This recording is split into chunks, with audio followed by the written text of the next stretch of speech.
Fundamentally, one of the things that we need to improve on the car for next year is get the car to have more downforce at the lower drag levels, and then we can race those lighter wings and still be competitive in the corners.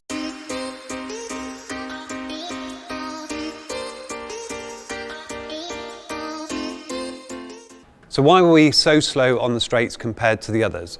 Well, we decided to stay at our highest downforce level. Now, part of that decision was that it was actually giving us the best lap times in the race condition where we were going to get high degradation in the dry. But we'd also seen this rain that was coming in on Sunday, and we felt that in a wet race that might be a benefit. Now, as it happens, the DRS was never enabled. That meant that overtaking was very, very hard. And perhaps the right decision would have been to bias to a lower downforce setting. But fundamentally, one of the things that we need to improve on the car for next year is get the car to have more downforce at the lower drag levels, and then we can race those lighter wings and still be competitive in the corners. Why did we start Q1 on the medium tyre? Well, we knew that that lap was never going to be fast enough to put us through, but we also saw that on the soft tyre you could only get one good lap time out of it. There was quite a big drop from the first lap to the second lap, and given the performance of our car, we wanted to run that new tyre right at the end. So the real reason that we decided to take that medium early on was just to give the drivers a bit of a warm-up run so they could get into it before they ran the soft later in the first session. Had the team considered immediately switching to intermediates as the safety car came in? Well, yes, this is a conversation that we'd had with the drivers. We prepared all the pit crews. The drivers knew what they wanted to do if they made that decision. But ultimately, they're the ones who can see what the track's like, where the rivers are. They can feel how much grip they've got, and we need to let them be in charge of making that decision. Now, for Sebastian and Nicholas, it was easier to decide to take the risk. They were at the back anyway, and ultimately they would have probably caught up if there was another safety car, were it the wrong choice. For our drivers, though, they didn't feel it was quite right at that point to make the jump, and they decided to stay on and start the race. Was it the right decision to do the double stack pit stop? Well, we've gone through all the timing of that and we've concluded that no, it wasn't the right decision. We should have done what George was asking, which was to give him the lap in clean air. Now, we had seen that the intermediates were a lot quicker, so the ex-wet you would have lost time on track.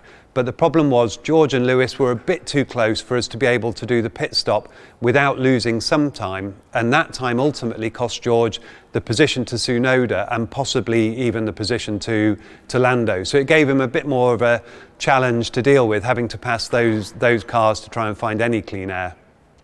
With more time left in the race, would there have been a better chance for Lewis to pass Esteban?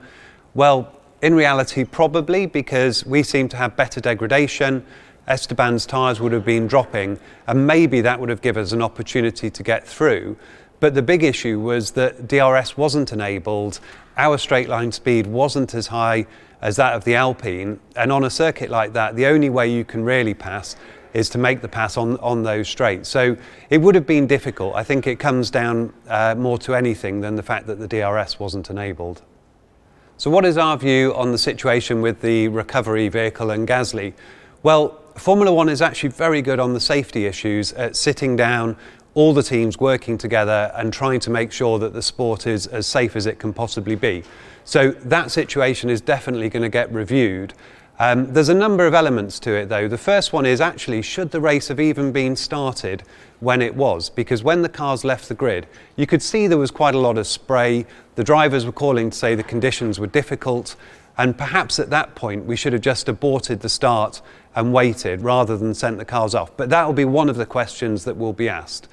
It was also unusual under those very low grip conditions that even if you were driving at the safety car delta speed, it was still very difficult to stay on track. The visibility was extremely poor, and we would have probably needed to be going even slower to make sure it's safe. And then the question about timing of sending recovery vehicles out while there are still cars going around the circuit.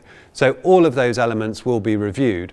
There are always going to be situations where you need to get support vehicles to cars. There might be a driver stuck in there to assist them while there's cars on track. So it's impossible to say that this is something that we can't ever do, but clearly on this occasion it did look quite dangerous, but principally because of the very low grip and the poor visibility. So what sort of upgrade are we bringing to Austin? Well, it's our final step of aero development, and that'll hopefully give us a bit more performance. But importantly, with every step we're learning more and more, and that learning we can carry into next year. So that's part of it. Also, there's a few bits where we've taken some weight out of components that will hopefully get the car closer to the weight limit. It's very difficult for us to predict where we're going to be. In Singapore, Lewis was awfully close to pole position, yet in Suzuka both cars had a big gap to the front. Now, our race pace has been reasonably strong, so if we can make a step, hopefully we can get into the fight with the Ferraris and the Red Bulls, but qualifying for us is the really difficult one to predict at the moment.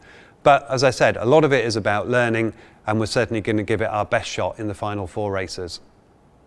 Will Austin suit the W13? Well, it's a tricky circuit, and it was a tricky circuit for us last year. It was very bumpy, there was a lot of overheating as well from the tyres, and we weren't performing as well as Red Bull were on the softer tyres.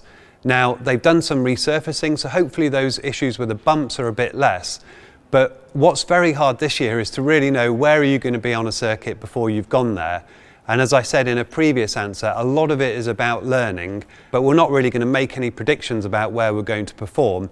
We just need to go there on Friday, see what kind of issues we have, and then see whether we can solve those with setup. Thank you again for all of your questions. Join us in 2 weeks' time after the US Grand Prix.